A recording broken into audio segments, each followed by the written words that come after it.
જય સ્વામિનારાયણ। આજે વાત કરવી છે દ્રઢ સંકલ્પ શક્તિ। એક કહેવાય છે ને, સિદ્ધિ જેને જય વરે જય પરસે વનાય।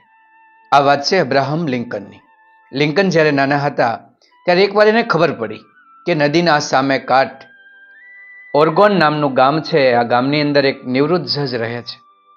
તેમની પાસે કાનૂનના ઘણા બધા પુસ્તકોનો સંગ્રહ છે। જો એમને વાંચવા મળી જાય તો હું ઘણું શીખી શકું। આથી એમણે નક્કી કર્યું કે હું એ નદી પાર કરી અને પેલા જજના ઘરે જઈશ અને શીખીશ। ખૂબ ઠંડી હતી, ભયંકર બરફ પડી રહ્યો હતો, છતાં પણ હિંમત ન હાર્યા। તેમને એક હોડી લીધી, પોતે એ હોડી લઈ અને નદીમાં ઉતર્યા, પોતે હોડી ચલાવી। ખૂબ ઠંડી હોવા છતાં પણ હિંમત ન હાર્યા। અચાનક નદીની વચ્ચે હોડી પહોંચી અને એક બરફની શિલા સાથે હોડી અથડાઈ, હોડી તૂટી ગઈ। લિંકન પાણીમાં પડ્યા, છતાં મૂંઝાણા નહીં અને એ ઠંડા પાણીની અંદર તરવા લાગ્યા। ઘણી મહેનત કરી એ ઠંડા પાણીમાં તરી અને સામે કાંઠે એ ગામની અંદર પહોંચી ગયા। પેલા નિવૃત્ત જજના ઘરે ગયા। એ સમયે એ જજના ઘરે નોકર પણ ન હતા।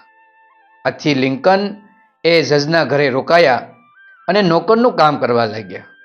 નાનું મોટું કામ કરે, પાણી ભરી આવે અને સાફ સફાઈ પણ કરી દે। નાના મોટા અનેક કામ લિંકને ત્યાં રહીને કર્યા। ધીરે ધીરે તેમની સાથે પરિચય વધાર્યો અને એટલું પ્રેમથી કામ કરે કે જજને તો પોતાના પરિવારનો સભ્ય હોય ને એવું લાગવા લાગ્યું। એક પણ કામમાં નાનપ નહીં, દોડીને કામ કરે। થોડા દિવસમાં એ જજને પોતાના બનાવી લીધા। એક દિવસ જજે એમને કહ્યું કે તારે કંઈક જોઈએ છે? ત્યારે લિંકને કહ્યું કે જો આપની ઈચ્છા હોય અને તમે મંજૂરી આપો તો તમારી પાસે ઘણા બધા કાનૂનના પુસ્તકો છે, એ મારે ખાલી વાંચવા છે। પેલા જજ એકદમ ખુશ થઈ ગયા। કીધું કે એમાં પૂછવાનું શું હોય, આ જ્ઞાન છે, એ બધા લઈ શકે, જા તું એ પુસ્તક વાંચ। લિંકન ખૂબ ખુશ થયા। એ તમામ પુસ્તકો લીધા, પોતાના ઘરે ગયા અને પુસ્તકોનો અભ્યાસ કર્યો અને એ પણ એકાગ્રતાથી અભ્યાસ કરી અને સુંદર મજાનું જ્ઞાન એમને મેળવી લીધું। અને એ જ લિંકન આગળ જતા અમેરિકાના રાષ્ટ્ર પ્રમુખ બન્યા અને અમેરિકાને આગળ લઈ જવાનો અગત્યનો ફાળો એ લિંકનના ફાળે જાય છે। માનવતાવાદી, સાદગી અને હંમેશા પ્રેમ અને કરુણાથી રહેનારા એ રાષ્ટ્રપતિ આજે પણ સૌ એમને યાદ કરે છે, કારણ કે એમની દ્રઢ સંકલ્પ શક્તિ ગજબની હતી।